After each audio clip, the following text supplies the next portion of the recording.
The legend lives on from the Chippewa on down of the big lake they called Gitchagumi. The lake, it is said, never gives up her dead when the skies of November turn gloomy. With a load of iron ore, 26,000 tons more than the Edmund Fitzgerald weighed empty. That good ship and true was a bone to be chewed when the gales of November came early. The ship was the pride of the American side, coming back from some mill in Wisconsin. As the big freighters go, it was bigger than most, with a crew and good captain well seasoned, concluding some terms with a couple of steel firms when they left fully loaded for Cleveland.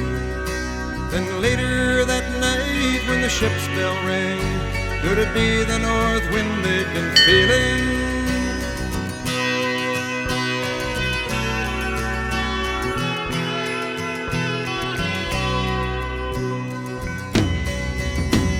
The wind in the wires made a tattletale sound, and the wave broke over the railing. And every man knew, as the captain did too, 'twas the witch of November come stealing. The dawn came late and the breakfast had to wait when the gales of November came slashing. When afternoon came, it was freezing rain in the face of a hurricane west wind.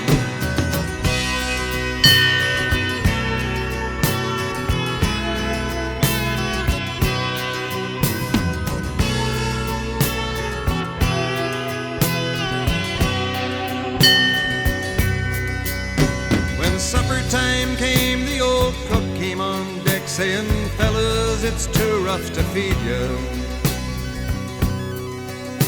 At 7 p.m. a main hatchway caved in. He said, "Fellas, it's been good to know ya." The captain wired in, he had water coming in, and the good ship and crew was in peril. And later that night, when his lights went out of sight, came the wreck of the Edmund Fitzgerald.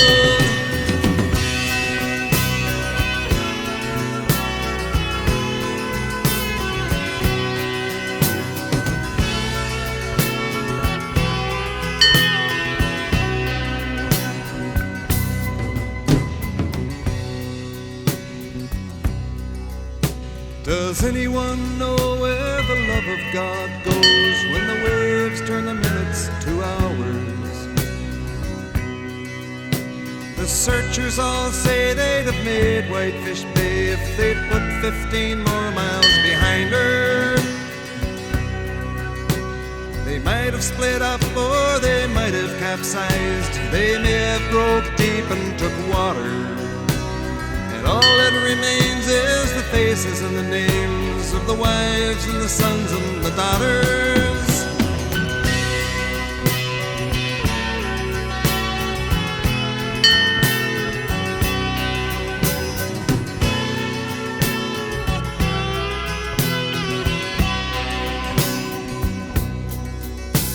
Lake Huron rolls, Superior sings in the rooms of her ice-water mansion.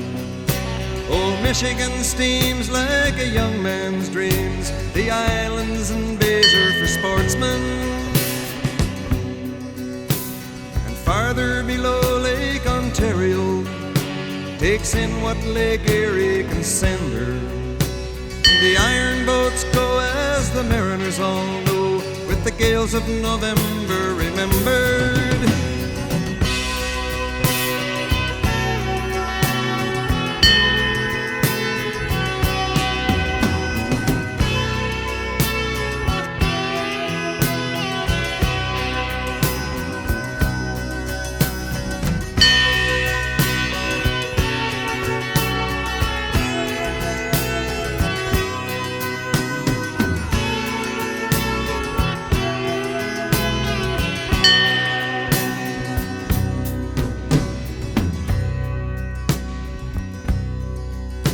In a musty old hall in Detroit they prayed in the Maritime Sailors' Cathedral.